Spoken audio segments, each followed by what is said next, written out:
podcast. We could have been anyone in the world, but you're here with us. My name is Seneca, the movie professor.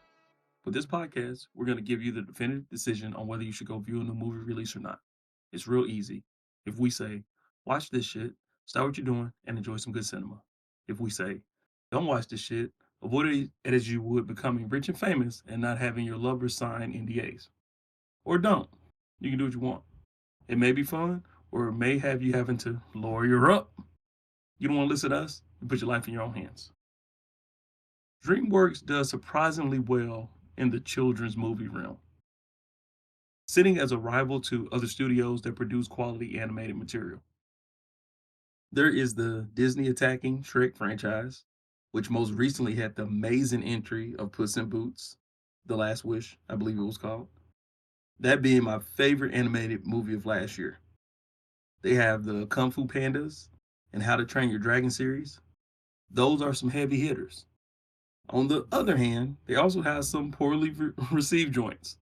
Teenage Kraken and the B movie are lumped in among their offerings, so they give a full range of quality all the way from horrible to great. You never know what you're going to get. Today we are looking at Trolls Band Together. Speaking of together, you better get the band I'm thinking about back together for this one, or there's going to be trouble. Trouble. I saw the first Troll movie long ago. I vaguely remember the plot, and it might have been okay. We watched the second Trolls movie with our little one in a hotel during a winter storm. It was utterly forgettable.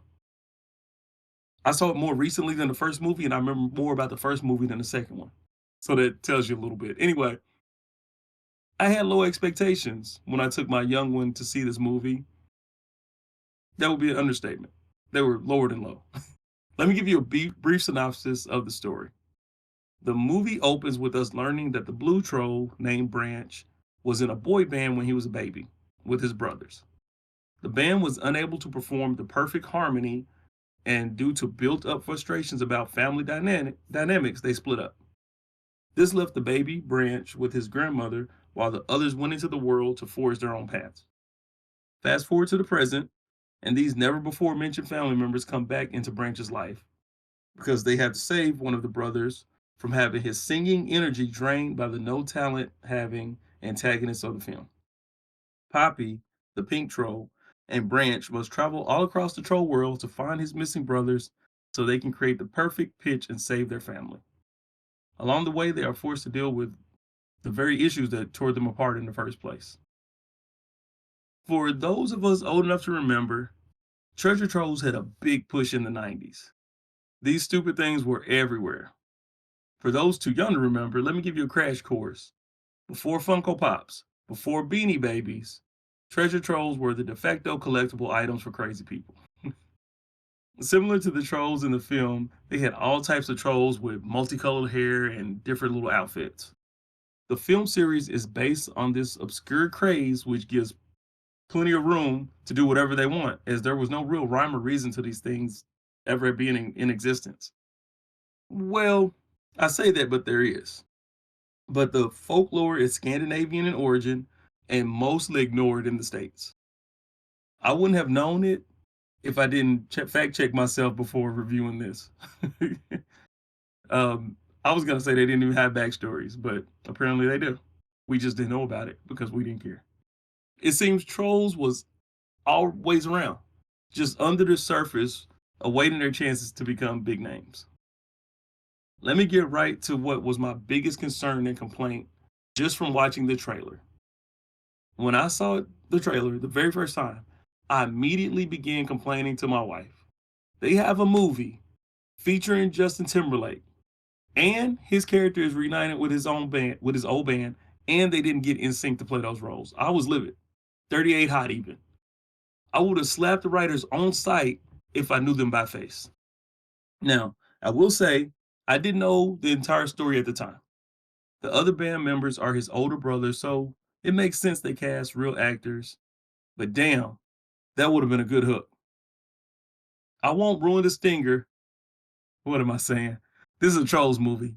How many people are gonna care about spoilers? Let me just simply say, even though they didn't take my exact idea, which they totally should have, they did find a cool way to incorporate Justin's bandmates even only for a brief cameo. Justin and Anna Kendrick play the lead trolls Branch and Poppy, just like they have in all the other films. They are serviceable in the roles, but really, the main reason they are the leads is so they can use those great voices to sing the mashup songs during the big musical set pieces. Although they are listed as the stars, it could have been anyone singing the songs as long as the voice sounded decent. The real catch to the film is seeing the bright colors and hearing the song combos. You might not have even thought about being great together. The actors are not even secondary, they are thirdary. Why isn't thirdary a thing? It's a real word, and I don't believe I've ever heard anybody use it. Hmm. Anyway, that is the other reason I figured they could just use Instinct for the brothers. Instead, they chose to grab Eric Andre, Daveed Diggs, Kid Cudi, and Troy Sivan. Yeah, who? On the last one. Apparently, he's in the music scene and has a few acting credits under his belt. Weird choices for the whole group. We didn't even get to hear Kid Cudi do his humming gimmick that he is so great and famous for. Not sure why they went this way. The marketing didn't even push that one of the lead cast from Hamilton is playing a singing troll.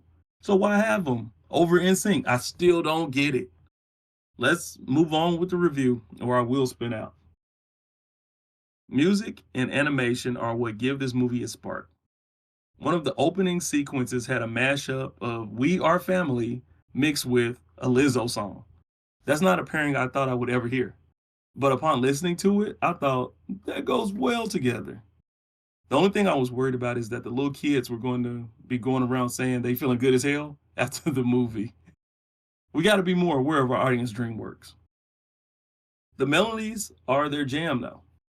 They consistently blend two or more songs together and have the characters dance around, entertaining the youth. I would catch my baby dancing to the tunes, and sometimes I'd be dancing myself. One of my favorite scenes had a blend of New Kids on the Block, The Right Stuff, New Edition, Candy Girl, NSYNC's I Want You Back, Boys to Men, Motown Philly, and the Bee Gees Staying Alive. Wow. Never in the history of cinemadom have we been graced with such greatness. Well, another series could have done it, Pitch Perfect, also featuring Anna Kendrick. They made a name for themselves with a similar trick, but they didn't think of that combination. This is the first time I heard that blend, and it was incredible. The entire movie is filled with these. Typically, I don't like pop music added to animated films. Well, let me rephrase that. I like it when it is properly used. Let's use the Mario movie for an example. I love that movie. That property has such iconic songs. We didn't need 80s pop hits to transition between scenes. Use the music from the damn games. They have a million games, a million songs in those games. Trolls, to their benefit, doesn't have that problem. They are basically blank slates that the filmmakers can fill in with whatever they get permission to fill it in with. So it works. It works better than if they would have created original pieces, most likely. When I talk about my review of Wish in a couple reviews from now, that'll be one of the talking points for sure. The one problem I had with the music was at the very end. The original song created for the film was used in full twice in the span of 10 minutes. It was used for the conclusion of the end battle, then as the wrap up dance number to close out the movie. There were slight variations, but it felt redundant. While it is a good song and great to hear NSYNC make music together again, back to back performance of the same song was a bit much. Just like Puss in Boots, The Final Wish before it, Trolls Band Together uses a blend of animation styles to tell a story. I think they may have done this before, especially going from CGI to hand drawn, but I feel like they pushed it here. The textures on the close ups on some of the creatures, they look like felt. I mean, there are models that are very close to Muppet slash Dr. Seuss hybrids. Again, I go crazy for puppets and stop motion. While I'm not 100% sure that is what was used here, the animators did such a good job making the CGI look like the characters had fur. Now, some of the designs are super ugly. The ogres to be precise. But they were created that way and supposed to be. Not saying I like seeing them, but it wasn't like TMNT where we have cuter versions of these creatures and the team just made a decision to turn our stomachs with horrible designs. I also like the use of circular beads to give the effect of sea foam rolling up to the shore. That's something that was played around with in the Lego movie. For me, doing interesting things in the background of animation provides for some fun sight gags. It doesn't have to be called out or the crew going, huh? See? You see what we did? Isn't that creative? If the job is done well, you don't need to bring attention to it. People will see it and appreciate it. Even those that don't exactly get what they are witnessing will get the sentiment from the work that is put in. Little kiddos aren't going to be able to understand all the hard work that went into making these creatures look cuddly, but that feeling will still be there, and that is what is important. The antagonists of the film hail from a world where the inhabitants look like the old Merry Melody cartoons or Betty Boop. They are tall and lanky, but have that old school aesthetic placed on them. This gives their movements that rubber hole style that was so popular back then. All of the creatures that inhabit this world have a different drawing style, which makes the interaction between the different races cool. The thing that I didn't like about the villains is that one of them is played by Amy Schumer. I don't like anything about that bitch in real life. Not knowing that she plays the role would have been so much better for me. The whole hook is that the chick and her brother wanted to be famous, but they didn't have any talent. Damn, that is fitting for her. They captured one of Branch's brothers and began to siphon his talents for themselves, putting him at risk of fading away if they used all of his essence. This gave them the ability to sing and dance, making them superstars in their world. The singing is not done by Schumer's horrible ass, which is a plus. Her sidekick is played by Andrew Rannells. He does quite a bit of voice work, which is my preference for a voiceover role. It should go without saying, but I had to say it anyway. The skill of the performer in a task is more important than the performer themselves. Get qualified voice actors to do voice acting work. Come on now, damn it. He also he was also in a great show, Black Monday, where he was one of the primary leads. Now, he did get on my nerves in the beginning of that show. He was always fucking with Don Cheadle's plans, but in the last season, he did get himself together and was far less annoying. Final verdict. Watch this shit.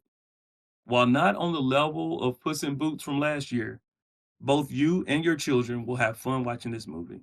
It has something for all ages without adding that raunchy element a lot of movies try to sneak in there. Just good, clean fun, singing and dancing. There's one part of the film where Branch tells Poppy to leave him alone and just go hang out with his brothers. Most films would have used that as an opportunity to break them up and then have them have a reunion at the end of the movie. This film took the smart approach and had her reassure him that she was there for him and would never leave. That made me quite happy because so many issues in film and in real life could be resolved if we just communicated with each other and told people how we felt, even if they were struggling because they hurt themselves. Thank you for listening to another episode of Watch This Shit. You come here for the realest take on new movies, so make sure to follow us so you're not left in the dark on whether you should check out a movie or not. If you haven't seen this shit yet, what the fuck are you waiting for? We told you what to do. Now it's up to you to go do it. Check us out next time when we review Thanksgiving.